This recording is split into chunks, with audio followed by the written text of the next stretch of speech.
ये कहानी है 7 समुंदर पार, जहां चारों ओर राक्षसों का पहरा था और बीचों बीच बसा था एक महल जिसमें रहती थी दुनिया की सबसे खूबसूरत लड़की रानी पद्मिनी।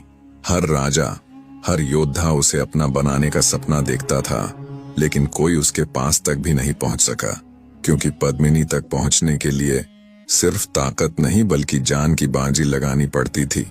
और तब एक राजकुमार ने प्रतिज्ञा ली, जब तक पद्मिनी को नहीं लाऊंगा, अन्न का एक दाना नहीं खाऊंगा।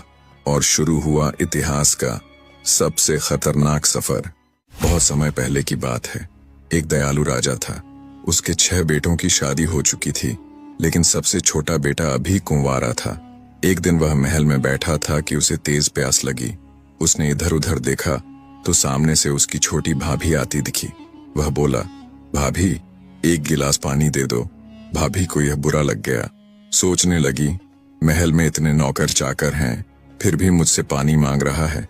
गुस्से में बोली, अगर इतना ही बड़ा है तो जा रानी पद्मिनी को लेकर आ। ये सुनकर राजकुमार का पारा चढ़ गया। उसने तुरंत कहा, ठीक है, जब तक रानी पद्मिनी को नहीं लाऊंगा इस घर का अन्न नहीं खाऊंगा। दरअसल रानी पद्मिनी कोई आम रानी नहीं थी। वो 7 समंदर के बीचों बीच बसे एक रहस्यमय राज्य में रहती थी। वहां पहुंचना आसान नहीं था। रास्ते में घने जंगल, ऊंचे पहाड़, उफनती नदियां, खतरनाक नाले और अथाह समुद्र तक पड़ते थे। लेकिन राजकुमार ने ठान लिया था। उसने वजीर के बेटे को बुलाया और कहा, 2 घोड़े तैयार करवाओ। वजीर का बेटा बोला, रास्ता बहुत मुश्किल है, संभल कर सोचो। पर राजकुमार ने साफ कहा, जो होगा देखा जाएगा। मैं रानी पद्मिनी को लेकर ही लौटूंगा। 2 घोड़े तैयार किए गए।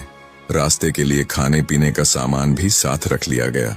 फिर राजकुमार और वजीर का बेटा रानी पद्मिनी की खोज में निकल पड़े। उन्होंने पता लगाया तो मालूम हुआ कि रानी पद्मिनी सिंगल द्वीप नाम के एक टापू में रहती है, जहां पहुंचने के लिए सागर पार करना पड़ता है। और वहां रानी का महल चारों तरफ से राक्षसों से घिरा हुआ रहता है। उन राक्षसों की किलेबंदी को तोड़कर महल में घुसना लगभग असंभव था। वजीर के बेटे ने एक बार फिर राजकुमार को समझाया, अपनी प्रतिज्ञा छोड़ दो, जान जोखिम में डालना ठीक नहीं।